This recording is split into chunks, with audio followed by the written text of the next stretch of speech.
কানে হেডফোন লাগিয়ে মনের আনন্দে গান শুনতেছিলাম আর গল্প লিখতেছি। হঠাৎ একটি মেয়ে আইডি থেকে মেসেজ আসলো।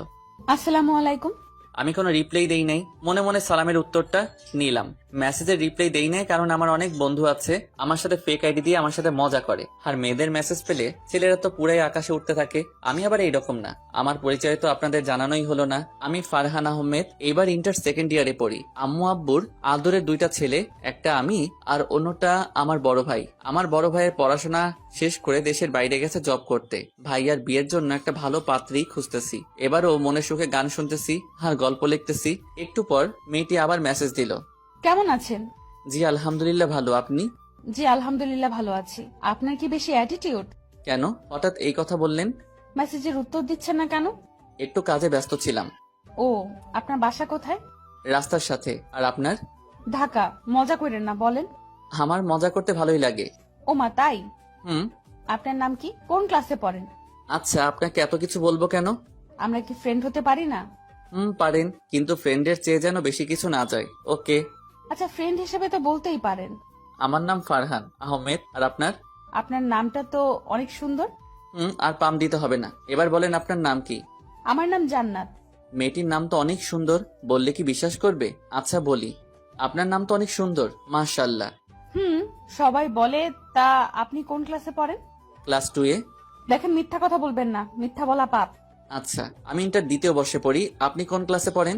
অনার্সে পড়ি। আপনার বাসার সবাই কেমন আছে? জি আলহামদুলিল্লাহ সবাই ভালো। আপনার? জি আলহামদুলিল্লাহ ভালো। আপনার বাসা কোথায় বললেন না তো? নারায়ণগঞ্জ। ও, একটা কথা বলি। বলেন। আপনার গল্পগুলো অনেক ভালো। থ্যাংক ইউ আপু।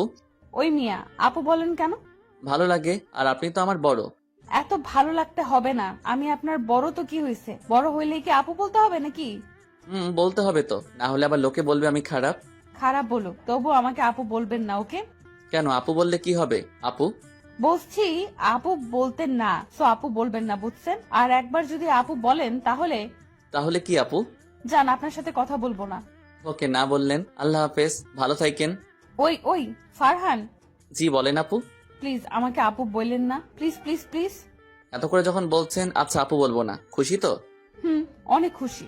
আচ্ছা এখন বাই। ওকে। কেন, কোথায় যাবেন? কলেজে যাব। আচ্ছা তাহলে যান। তারপর আমি রেডি হয়ে নাস্তা খেয়ে কলেজে গেলাম। কলেজে গিয়ে বন্ধুদের সাথে আড্ডা দিয়ে ক্লাসে গেলাম। ফারহান, একটা জিনিস নোটিস করছিস? কি জিনিস বন্ধু? ইয়াসমিন তো এদিক তাকিয়ে থাকে। যা, কি বলিস? কোথায় আমি আর কোথায় ইয়াসমিন? ইয়াসমিন হলো আমাদের কলেজের প্রিন্সিপালের মেয়ে, আর আমাদের মাত্র নারায়ণগঞ্জে একটা বাসা, আর তাদের প্রতিটা জেলায় জেলায় আমাদের চাইতে বড় বড় 2-3টা বাসা আছে। ওদের সাথে আমাদের যাই বলেন। কি ভাবছিস রে? কিছু না, স্যার আসছে, কথা বলিস না।